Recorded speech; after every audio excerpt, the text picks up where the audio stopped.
we're back in the garage again to do the sway bar bushings on the 91 Wrangler. What we have here is the two bushings for the sway bar to the frame. These are for the sway bar link kit. There's two for the top, two for the bottom for each side. Also came with a little pack of grease. And some of the tools here we're going to use is a 1/2-inch ratchet. We got a 14mm box wrench, a 19mm box wrench, also 11/16, and then 3/8 ratchet with the breaker bar.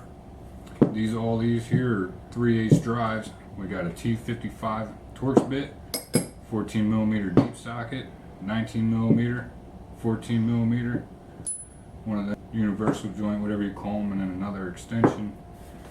Pliers will be for the top nut on the sway bar link. Has a cotter pin in the back, so we'll just yank that out. I have some to replace them. You don't want to use the cotter pins again. They'll tend to break when you take them out either way.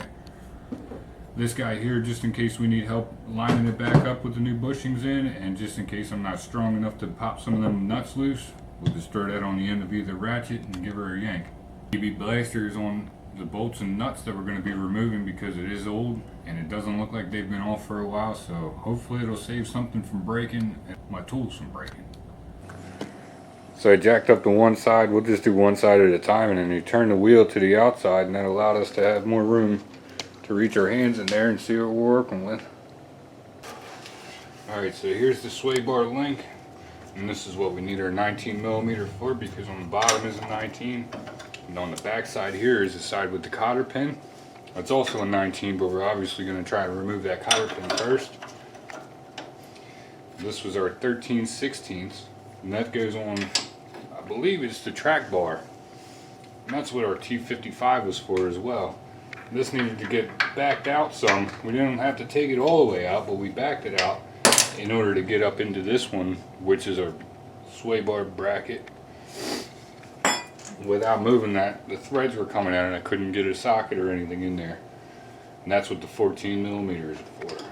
So the first step we took was to loosen up this large bolt here with the 13/16 and onto that T55 on the back side. And what we do is take this out and remove the nut, and we used our pry bar, stuck it back in here, and just gave it a little nudge, not all the way. I don't want to remove that bolt completely, but just enough to access our bracket bolt for the sway bar.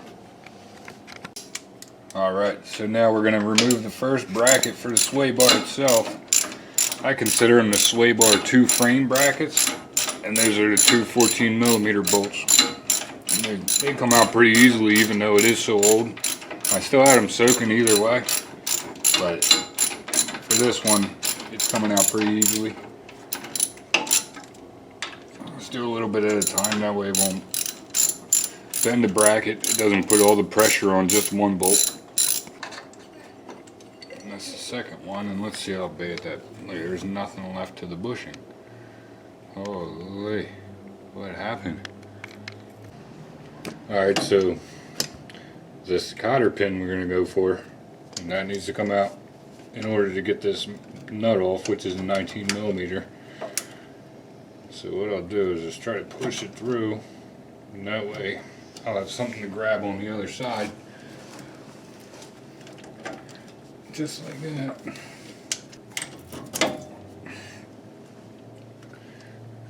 And it broke. We'll go for this nut. There's the other piece.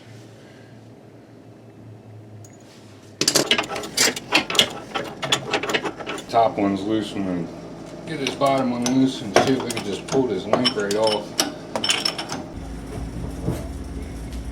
Alright, so change of plan. I couldn't get these sway bar links off.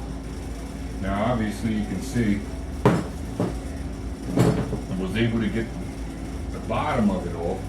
Now this is how it goes in the truck, straight up underneath. This will be your driver's side, this is your passenger side. Now the bottom of the links came off, no problem. I got the nut off the one side, I can't get it loose off of the sway bar, take the whole thing out. So we'll get back to you in a second and see where we go from there.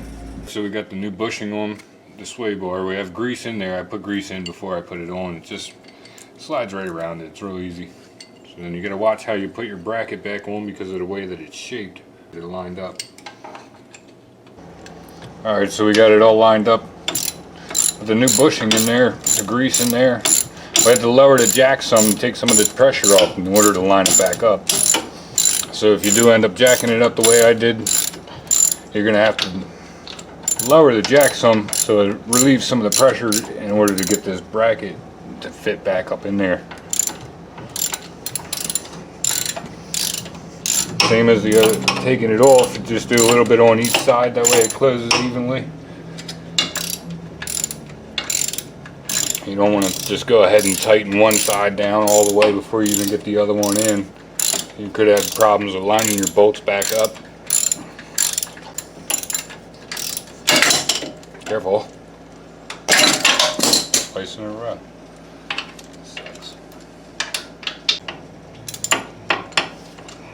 Right, so we'll get ready for the sway bar link bushings next. Got to grease back up a little bit. I got everything lined up, so actually removing the sway bar from the Jeep was easier. So right there is the first bolt we had to remove or loosen. That's the one we backed out, but we didn't remove all the way in order to get up to those two bolts in here for the bracket. Those were the second ones we removed. And follow it down. Loosened up on the back side is the nut there with the cotter pin. And then to remove the sway bar completely from the vehicle, you would pull that nut off there, and then you have to get your pry bar or something, and once everything's loose it'll come apart fairly easily. Alright, so I had to use the ball joint separator, and it's almost as like I had to take it out in order to get in there because there's not much room to swing a hammer. You know, it's pretty tight in there with the separator in there. Hopefully that helped everybody out. If you want to try and do it, you can see the other side, the cotter pin, a little easier. New bushing, top and bottom.